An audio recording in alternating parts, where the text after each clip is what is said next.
Old Headz Podcast. This is DREEZ, aka XTB DREEZ, aka Sleazy DREEZ, aka the City Slicker. You know what I'm saying? And this podcast is dedicated to the old and the young that are interested in music production from an age group that is 35 plus. It's a lot of it coming back now. It's a lot of things that were missed with going straight to digital. So we got some analog things going on. We got some digital things going on. We got some hybrid things going on because we incorporating everything from the time we start producing or being a part of production until now and going further. Peace. All right, so today I'm going to be using some new plugins that are built inside of our standalone units, and you can use them in the 3.5 software. They are called Air Ether and Air Sprite. I think it's Sprite, right? But I'm going to be using those today in a beat that I made, and I'm going to show you guys how these things sound and how they can transform basic sounds inside of your beat to make them sound a little bit better. So let's go ahead and get to it. All right, so as you guys can see, I have my MPC Key 37 already. I made a really quick beat, but the sounds that I used in here are one-shot sounds. So if I go down here to this first track, this is a one-shot sound that I made into a key group, and pretty much this is how it sounds right here.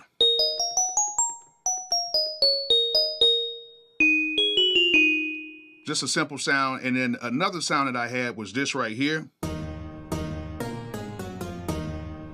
It's just a simple one-shot sound that I converted to a key group. And then you know how it is when you convert one-shot sounds to a key group, you know, as you go up and down the octave, things start sounding weird. As you guys can hear, like it sound starts, you know. And then the lower you get,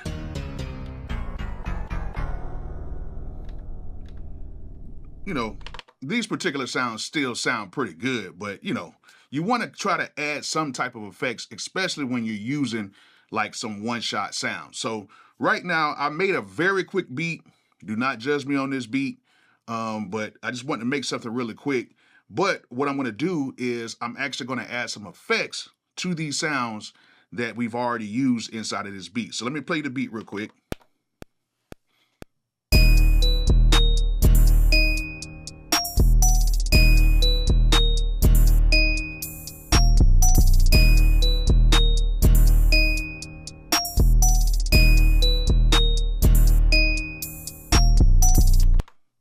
All right, quick, easy, nothing to it. But what we're gonna do now is want to add the new effects that Akai has just released, and then we're gonna put these on these sounds. I'm gonna show you guys how you can take even one-shot sounds and make them better just by using these effects, okay? Now, there's a ton of effects we can use, but these are the new ones, so I'm just gonna showcase these, all right? So I already know there's a whole bunch of other stuff we can use, but let me just talk about these two for today. But what I'm going to do is I'm going to send the signal into the new Ether plugin on this particular sound. So what I'm going to do is I'm going to press solo. And if you guys don't know how to send this effect, I'm going to show you guys how to do it. So all you have to do is go right here to where this little blue, where it says 1 right here. We click on that, all right? What we're going to do from there is instead of going to effect and applying the effect directly to the track, we're going to make a send track. And in that way, we can actually send multiple different sounds through that effect. What we're going to do is we're going to go right here to send. And then as you guys can see, we're going to press send 1. And then what we need to do is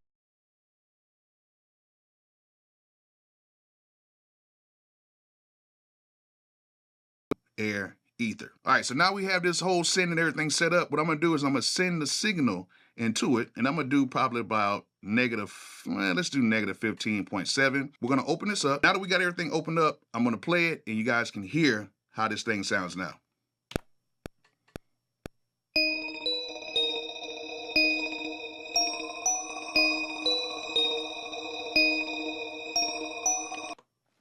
Automatically, with the preset, the sound automatically sounds better.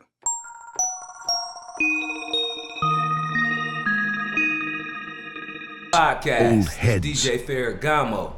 Let's review the review. So we're gonna watch a review of the new MPK. This the old MPK, made by Akai. MIDI production keyboard. So let's see what the new one do. I know the pads light up now. It's got regular MIDI ports on the back, and it comes with a whole bunch of software for us. So let's watch what the review do.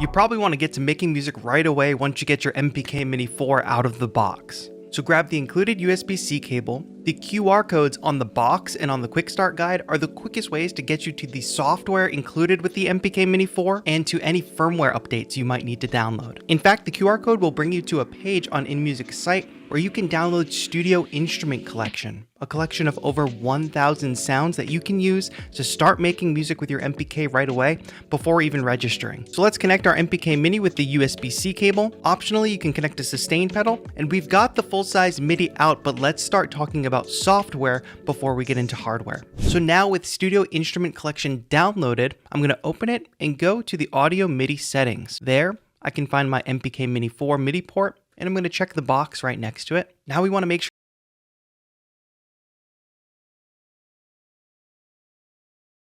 full control over the Studio Instrument Collection. So of course we can play the instruments, but also we can scan through the library with the bank buttons. Not only that, but we also get macro control with the encoders on the MPK Mini 4. You can also use this central encoder under the screen to scroll through the different presets, find the one that you like, press the button, and instantly load the sound. We've got everything here from bass sounds, full sequences, great sounding keys, big evolving pads,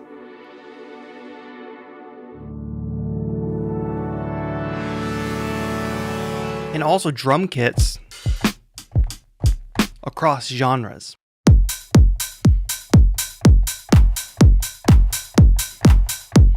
And in the drum kits, our macros can control the level of a particular pad, the panning, the pitch, or the filter. You can use the pitch wheel to put little bends in your music, and the modulation wheel to transform your sound.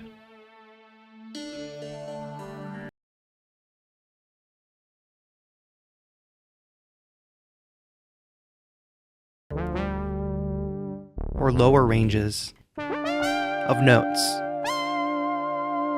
And the arpeggiator will let us create little arpeggiated sequences, which we can latch, meaning hold them without having to hold down the keys with the latch button. If you hold ARP and you use the key bed, you can change different parameters of the ARP, like the rate, or the order. You can even do random. Mutate it for a variation, and freeze it so that I can add unarpeggiated notes.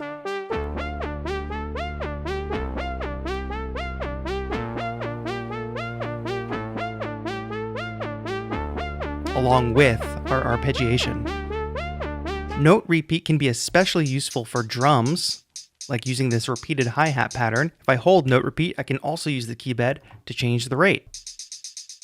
Don't forget that these pads are pressure sensitive, so I can add or remove pressure over time to create more dynamic patterns. And if you're not so confident in your keyboard skills like me, you can actually take advantage of the scale and chords mode. So if I hold shift and turn scales mode on and then configure that scale, I can set a specific key and scale, in this case C major, and that will mean that every note that I play will be in the key of C major. No wrong notes.